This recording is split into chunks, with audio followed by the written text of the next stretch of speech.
Praise the Lord. खुदावंद का शुक्र हो कि एक बार फिर से उसने हमें ये मौका दिया कि हम उसकी हज़ूरी में आ सकें, ताकि उसके कलाम से जान सकें कि आज खुदावंद हमें क्या बताना चाहता है और किस तरीके से वो हमारी अगुवाई और रहनुमाई करना चाहता है। मैं आपके सामने दो जगह से पढ़ूंगा। पहले मैं पढ़ूंगा यूहन्ना की इंजील, उसका 20वां बाब और उसकी 30 और 31वीं आयत, और उसी के बाद यूहन्ना रसूल की इंजील, उसका 21वां बाब और उसकी 24 और 25वीं आयत।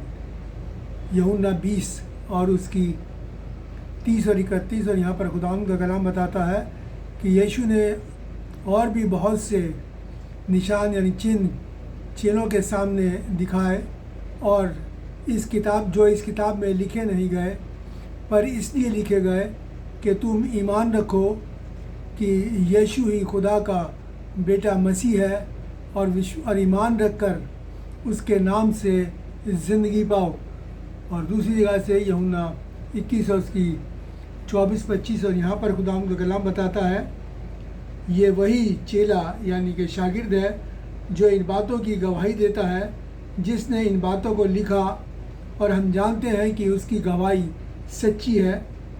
और भी बहुत से काम हैं जो यीशु ने किए। अगर एक एक करके लिखे जाते तो मैं समझता हूँ कि जो किताबें लिखी जाती वो इस दुनिया में ना समाती। अगर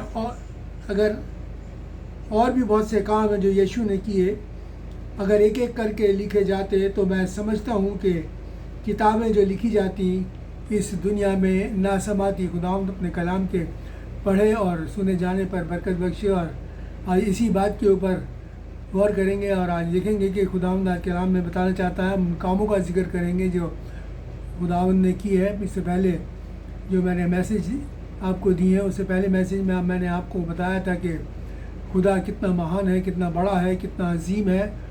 और दूसरे मैसेज में मैंने आपको बताया था कि हमें खुदा के खौफ में रहना है। और आज हम खुदा के कामों के बारे में बात करेंगे कि खुदा ने काम कौन कौन से काम किए। पहले यहाँ पर दो जगह के जिक्र किया गया, और एक जगह लिखा है कि बहुत से निशानात खुदावंद मसीह ने दिखाए और कि हम ईमान ला सकें।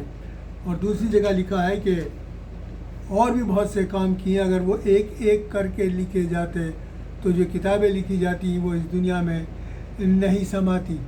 और ये सब जो लिखी हैं, ये किताबें खुदावंद ने लिखी है। छोटी सी आयत है, लेकिन इनमें बहुत बड़ी बात जो है खुदावंद का शागिर्द जो है, रसूल जो है, वो हमें बताते हैं। और अभी हम देखेंगे, हमने पढ़ा कि उसी बारे में हम गौर करेंगे। खुदा ने कौन कौन से काम किए, वो इतने काम कौन से किए कि जिनकी किताबें अगर लिखी जाती तो इस दुनिया में नहीं समाती। और यहाँ दो जगह लिखने का मतलब ही ऐसा है कि एक जगह के में तो वो खुदावंद के मौजज़ों के बारे में बात करते हैं, और दूसरी जगह में उन कामों के बारे में बात करते हैं जो काम उन्होंने किए, जिनके बारे में वो कहते हैं कि एक एक करके अगर लिखे जाते तो। जैसे कि और खुदा के कलाम हम जानते हैं, खुदावंद मसीह ने जो काम किए हैं इब्तिदा से लेकर, आदि से लेकर, वो क्या है, उन कामों को हम आज देखेंगे कि हम ना तो उनका बयान कर सकते, ना उनको हम लिख सकते, ना उनके बारे में हम किसी भी तरीके से सोच भी नहीं सकते। हमारे ख्यालों से भी बाहर ऐसे बड़े बड़े काम किए जो कि आज हम देखेंगे खुदावंद ने किस तरीके से वो काम किए हैं।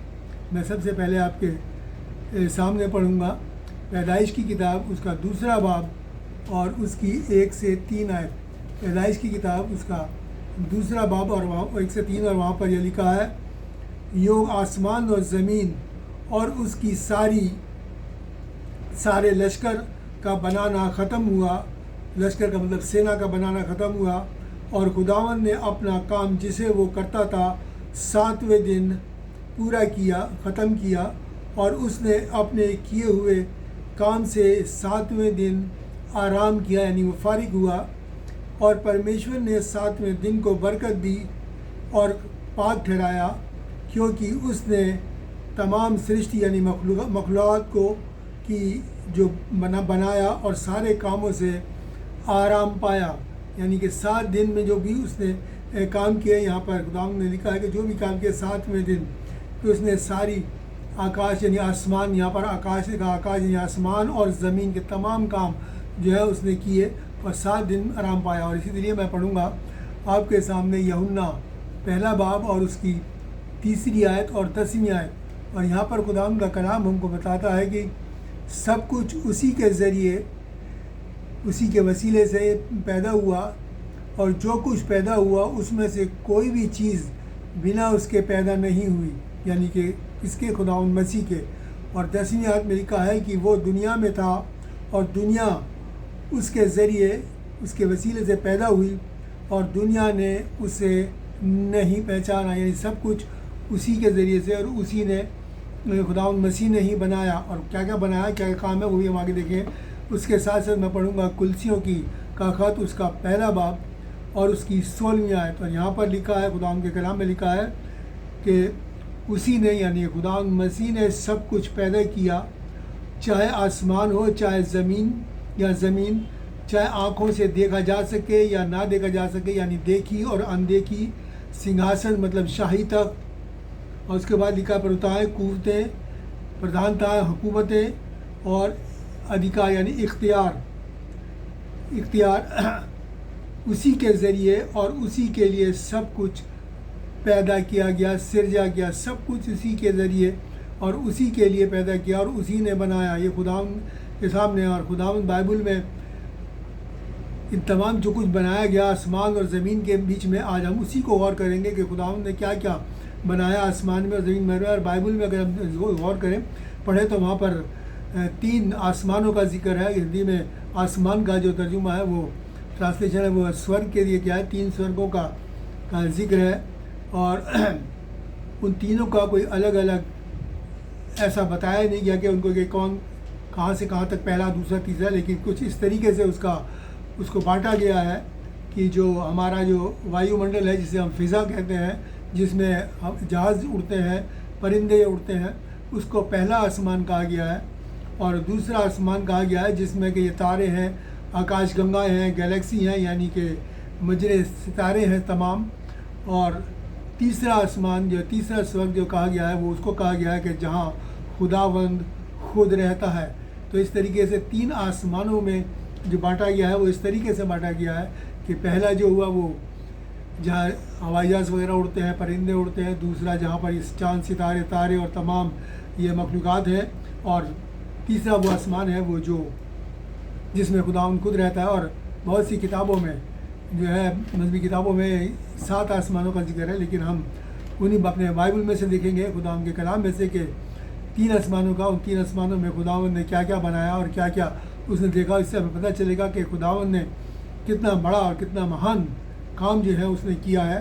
अगर हम पढ़ें दूसरा कुरिन्थियों उसका 12 बाब और 2 और 3 आयत, दूसरा कुरिन्थियों 12 बाब और उसकी 2री और 3री आयत। और यहाँ पर खुदावंद के कलाम में लिखा है कि मैं मसीह में एक शख्स को जानता हूँ जो 14 वर्ष हुए ना जाने जिस्म सहित और ना जाने बिना जिस्म के।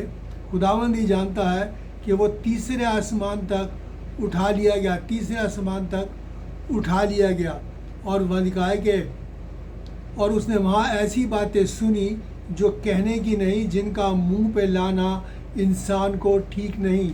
उस तीसरे आसमान की जो बातें हैं उनके लिए खुदावंद का कलाम कहता है कि उनको ज़ुबान पे लाना ठीक नहीं, हमें बयान ही नहीं कर सकते, क्योंकि वो आसमान जो है वो सचमुच में ऐसी जगह है जहाँ खुदावंद खुद रहता है। लेकिन आगे हम देखेंगे कि किस तरीके से। अब हम सबसे पहले बात करेंगे पहले आसमान की, जहाँ पर तमाम ये परिंदे, इंसान और हम लोग ज़मीन पे हम लोग रहते हैं। ये पहला आसमान जिसको कि इस तरीके से बांटा गया है। और हम यहाँ देखें कि अगर दुनियावी चीज़ों के एतबार से देखें तो इंसान जो है ख़ुद अपने बारे में भी अभी उतना नहीं जानता जितना उसे जानना चाहिए। अभी हमारे अपने ही बारे में जैसे बहुत सी रिसर्चेज हो रही हैं, और अगर हम गौर करें उन कामों के लिए जो आसमान में किए, पहले आसमान में किए गए, जिसमें कि तमाम किस्म के परिंदे हैं, जानवर हैं, पानी के जानवर हैं उसके अंदर आसमान में बनाया, और बहुत से ऐसे भी क्रिएशन खुदावंद ने किए जो आंखों से नहीं देखी जा सकती, जिन्हें माइक्रोस्कोपी कहते हैं, बहुत ही छोटे सूक्ष्म हैं। जिन्हें देखा नहीं सकता वो भी हैं। और खुदावंद का कलाम बताता है कि उन सब की फ़िक्र करता है, उन्हें भी खिलाता है, वो सबको जानता है, और अभी उन सब के बारे में भी पूरी मालूमात नहीं है। और अगर हम खुदावंद के कलाम में देखें कि अगर इन तमाम बातों के लिए अरबों खरबों किताबें लिखी जा चुकी हैं, लिखी जा रही हैं, आगे लिखी जाएंगी। और अगर हम अपने बारे में बात करें और अपनी बनावट के, इंसान की बनावट के बारे में बात करें, तो बहुत ही ज़्यादा कहना चाहिए कि वो बनावट जो है बहुत ही ज़्यादा जटिल है, यानी पेचीदा है, जिसे भी इंसान जान नहीं सका। सिर्फ एक बात का मैं जिक्र करूँगा जो कि आपके सामने के उसको आप उसकी पेचीदगी, उसकी जटिलता, उसकी बड़ी देखेंगे कि अगर इंसान के अंदर हम जानते हैं डीएनए है, डीएनए की एक श्रृंखला है, एक कड़ी है, एक चेन है, और अगर जितने भी बॉडी में हमारे सेल हैं उन सब की चेन को एक साथ जोड़ा जाए तो उस चेन को 12 बार सूरज से लेकर ज़मीन तक लपेटा जा सकता है। यानी कि अगर सूरज में अगर मान लीजिए किसी तरीके से किसी जगह पर अटका दिया जाए तो उस चेन को ज़मीन से सूरज 12 बार उसको लपेटा जा सकता है। और मैं आपको बताऊं कि सूरज से और ज़मीन की जो दूरी है वो 15 लाख किलोमीटर है। और हमारे जिस्म में कभी हमने सोचा है कि इतनी बड़ी जो खुदावंद ने चीज़ में हमारे जिस्म के अंदर रखी हुई है, कितनी पेचीदगी है। और जो बातें मैं आगे भी आपको बताऊंगा, और ये जो मैं आपको बता रहा हूँ, अगर आप चाहें तो इसको नेट के ऊपर सर्च कर सकते हैं, ढूंढ सकते हैं, आपको मिल जाएगी, मेटा में मिल जाएगी, गूगल पे जाएंगे तो वहाँ आप सर्च करिए, सब चीज़ें आपको वैसे ही मिल जाएंगी जैसी मैं आपको बता रहा हूँ। मैं सिर्फ इसलिए बता रहा हूँ ताकि आप ये जान सकें कि खुदावंद ने कितनी बड़ी जो है काम किया है, कितनी बड़ी काम इस दुनिया के अंदर किए हैं, वो जान सके। तो अभी तो मैं बता, जैसा मैंने कहा कि कितनी बड़ी चेन जो हमारे अंदर जिसे कि हम नहीं जानते। और दूसरे आसमान की अगर हम बात करें, अगर खुदावंद ने जो दूसरा आसमान जो बनाया उसमें देखें, जिसको कि दूसरा हिंदी में जो तर्जुमा है वो दूसरा स्वर्ग का है, जिसको कि आकाश गंगा के, जिसमें कि हमारी तारे हैं, चांद है, सितारे हैं, बहुत सी आकाश गंगा यानी गैलेक्सीज इसके अंदर हैं, बहुत से ग्रह हैं, सैयारे हैं जो जिनका कि अभी हमारे पास इल्म भी नहीं है। और मैं आपको बताना चाहूँगा कि जो ये गैलेक्सीज हैं, जो हमारी जो अपनी गैलेक्सी है उसके बारे में बात करें तो देखा जाए कि हमारे जो 9 ग्रह हैं, हम जानते हैं कि 9 हमारे ग्रह हैं, सैयारे हैं, जिनको जैसे कि हम जानते हैं उन 9 ग्रहों के बारे में, सैयारों के बारे में भी हमें पूरा इल्म नहीं है। और अगर भी सारा इल्म उसका हो जाए तो समझिए अरबों खरबों किताबें और लिखी जाएंगी। और अगर हम आगे चलें तो हम देखें कि सूरज कितना बड़ा है। सूरज इतना बड़ा है कि उसमें 13 लाख ज़मीन समा सकती है, इतना बड़ा है सूरज। और ऐसे बड़े बड़े सितारे हैं जिनमें करोड़ों सूरज समा सकते हैं, जो खुदावंद ने, मसीह ने बनाए हैं, जिसमें लिखा है कि आसमान और ज़मीन की तमाम बातें, स्वर्ग और पृथ्वी की तमाम चीज़ें जो उसने बनाई, उसके बाद 7वें दिन जो है आराम किया। अब हम आ जाएंगे उन गैलेक्सीज़ के ऊपर, उन आकाशगंगाओं के ऊपर जो कि खुदावंद और हमारी आकाशगंगा बनाई है। और हमारी जो गैलेक्सी है वो इतनी बड़ी है, जैसे मैंने आपका, आप नेट के ऊपर सर्च कर सकते हैं कि इतनी बड़ी गैलेक्सी है जिसमें के अंदर 4 अरब सितारे हैं, 4 अरब सितारे हैं, गण हैं जिसके अंदर। और यकीन जानिए कि इन 4 अरब सितारों की कोई जानकारी भी इतनी ज़्यादा नहीं है। और अगर इन 4 अरब सितारों की भी जानकारी आ जाए और उसको भी लिखा जाए तो समझिए कि कितनी किताबें और लिखी जा सकती हैं, अरबों खरबों किताबें और लिखी जाएंगी। अभी आगे और जानेंगे कि किस तरीके से हमारी गैलेक्सी का जो फैलाव है वो कितना बड़ा। अगर हमारी गैलेक्सी में हमें एक सिरे से दूसरे सिरे तक जाना हो तो वो फैलाव कितना ज़्यादा है। अगर हम लाइट की स्पीड से अगर चलें, ट्रैवल करें, लाइट की स्पीड मैं आपको बता दूं 13 लाख किलोमीटर, 3 लाख किलोमीटर पर सेकंड है। 3 लाख किलोमीटर पर सेकंड की स्पीड से अगर हम चलें तो हमें अपनी गैलेक्सी को, अपनी इस आकाशगंगा को पार करने के लिए पूरे 1 लाख साल लगेंगे, सिर्फ इस हमारी गैलेक्सी को, इन चांद सितारों को जो हमें दिखाई देते हैं उनको। और हम बात करें कि और भी बहुत सी आकाशगंगाएँ, गैलेक्सीज़ हैं जो खुदावंद ने बनाई हैं।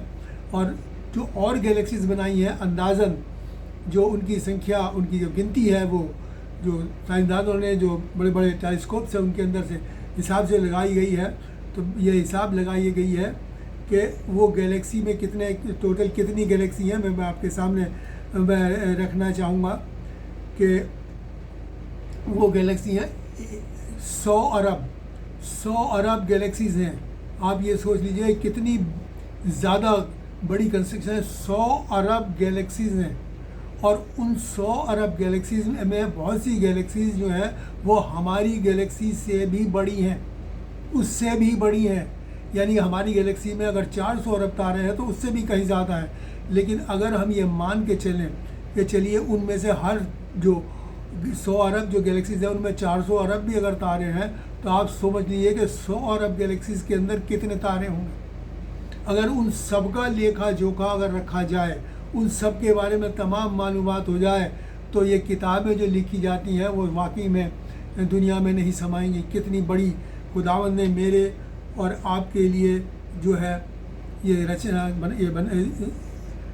चाँद सितारे सितारे जो है तमाम बातें जो है खुदावंद ने मसीह ने बनाई हैं, सब खुदावंद ने बनाई हैं आसमान की। अभी हम ये सिर्फ दूसरे आसमान के बारे में बात करें। जैसे मैंने कहा कि हमारे गैलेक्सी को पार करने के अंदर पूरा हमारे को 1 लाख साल लगेगा। यानी कि अगर कोई इतनी स्पीड का कोई जहाज़ तो अब तक बना नहीं, ना रॉकेट बना, और अगर बन भी गया तो जब तक हम उसको पार जाएंगे जब तक हम ख़त्म हो चुके होंगे, हमारी ज़िंदगी ख़त्म हो चुकी, क्योंकि हमारी ज़िंदगी इतनी लंबी नहीं है तो मतलब हम उसे पार ही नहीं कर सकते अगर कोई चाहे भी। तो समझिए खुदावंद ने कितनी बड़ी जो है मखलूक़ात जो है खुदावंद ने ये बनाई है मेरे और आपके लिए। और खुदावंद ने इतना काम जो कराया अगर सच में लिखा जाए तो किसी भी तरीके से।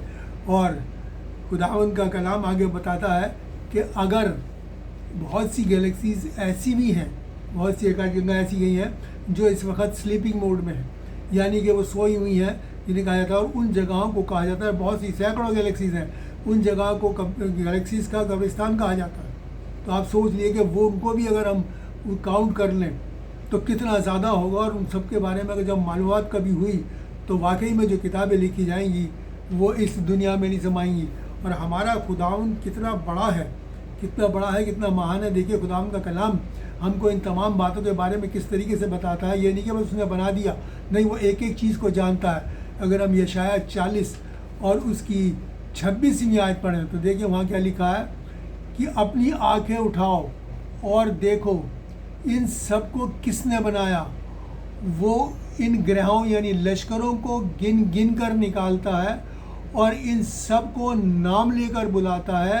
और वो ऐसा कुव्वत यानी सामर्थ वाला है और ताकत वाला है कि एक भी बिना आए नहीं रहता। यानी कि जितने भी उसने गैलेक्सीज बनाई हैं, तारे बनाए हैं, उन सब का नाम रखा है और सबको बाय नेम जानता है। आप सोचिए हमारी गैलेक्सी में 4 अरब तारे, अंदाज़न ज़्यादा भी हो सकते हैं। और 100 अरब गैलेक्सीज में अगर 400 अरब तारों का भी हिसाब लगाया तो उन सबको जानता है, एक एक को जानता है और नाम लेकर बुलाता है। और जब जिस भी तारे को बुलाता है वो आता है।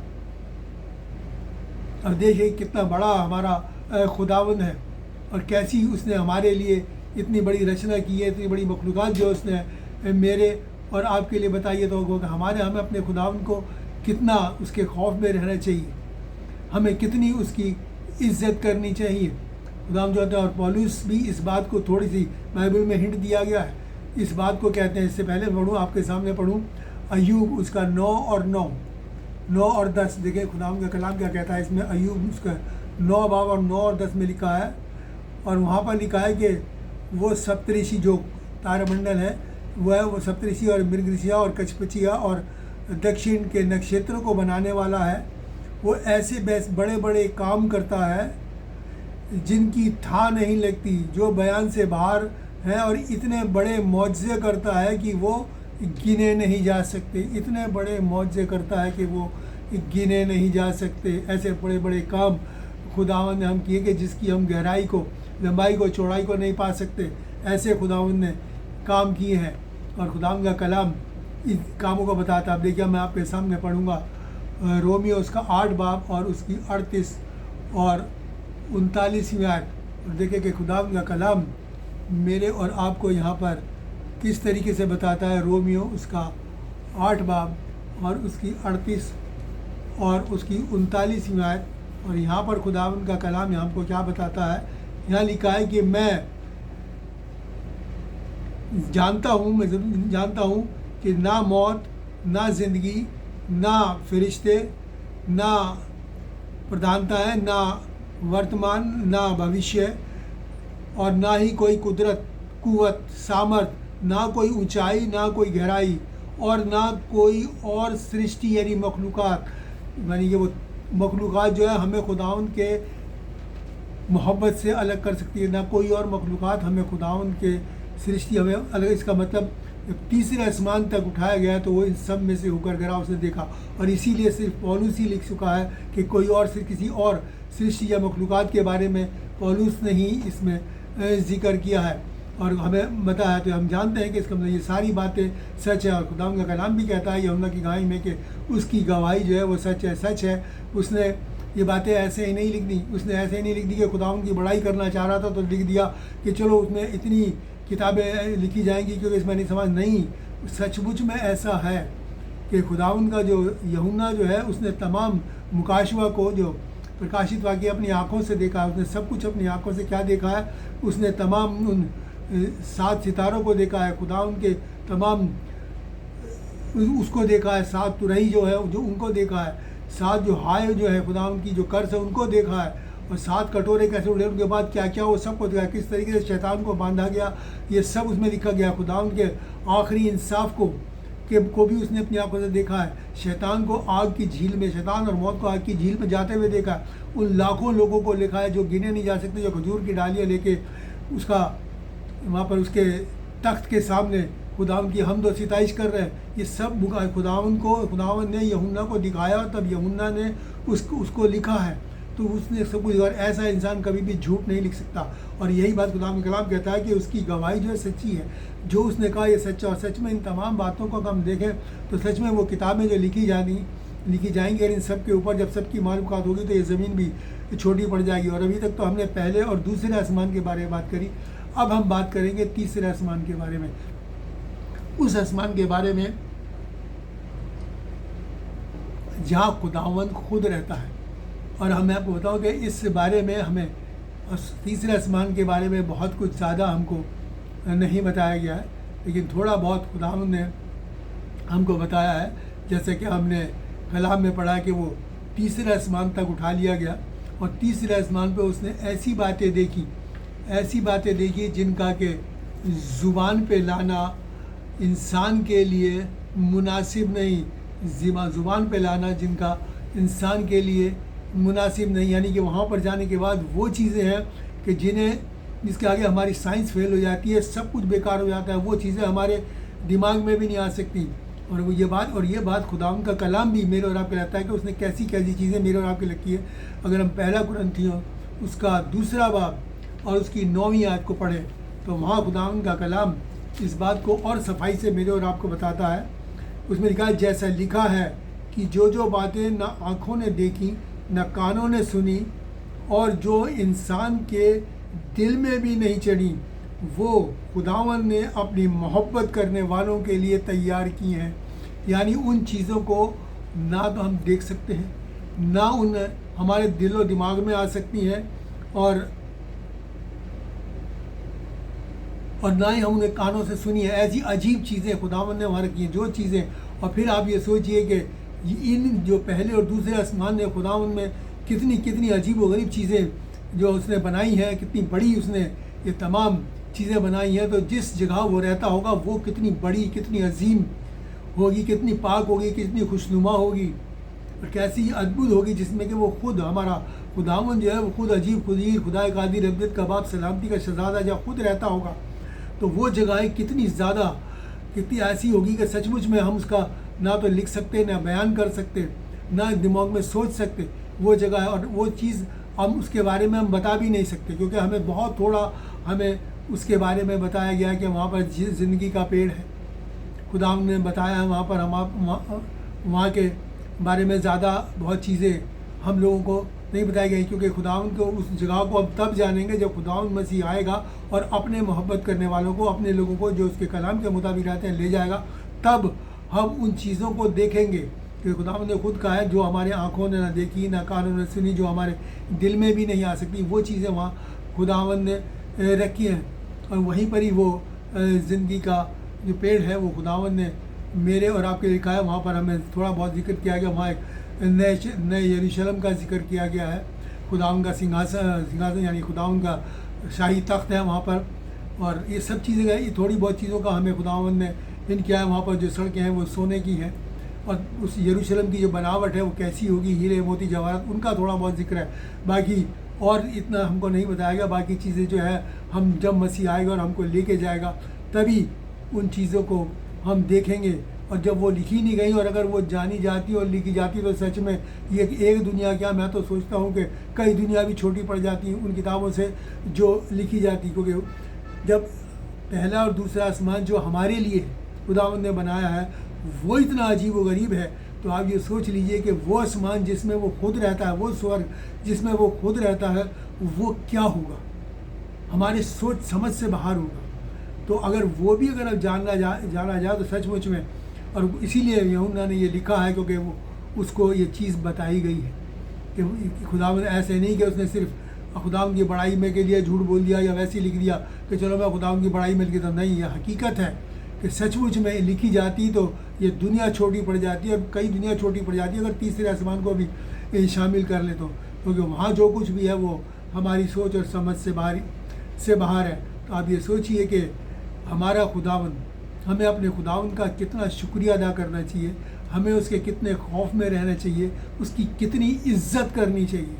ऐसे बड़े और महान और अजीब खुदावंद का हमें कितना एहतराम करना चाहिए, ये हम अपने दिल में सोचें और सचमुच में उसके खौफ में अपनी ज़िंदगी को बसर करें। इसीलिए दाऊद कहता है कि मैं हर वक्त खुदावंद का शुक्रिया अदा करूँगा, हर वक्त यानी बिना रुके उसको शुक्रिया बोलता रहूँगा कि खुदावंद इतना बड़ा, इतना महान है, करता रहूँगा। और इसलिए मेरे और आपके लिए बहुत ज़रूरी है कि हम उसके कलाम के दायरे में यानी उसकी सीमा में रहें, क्योंकि उसके कलाम के बाहर जाते ही हमारे लिए हमेशा की मौत है, और जब तक हम कलाम के दायरे में हैं हमारे लिए हमेशा की ज़िंदगी है। और यही खुदाम के कलाम में अभी हमने यूहन्ना 20 की और उसकी 31वीं आयत में लिखा, जो लिखे गए वो इसलिए लिखे गए कि हम ईमान लाए कि यीशु ही खुदा का बेटा मसीह है, और ईमान लाकर उसके नाम से ज़िंदगी पाएँ।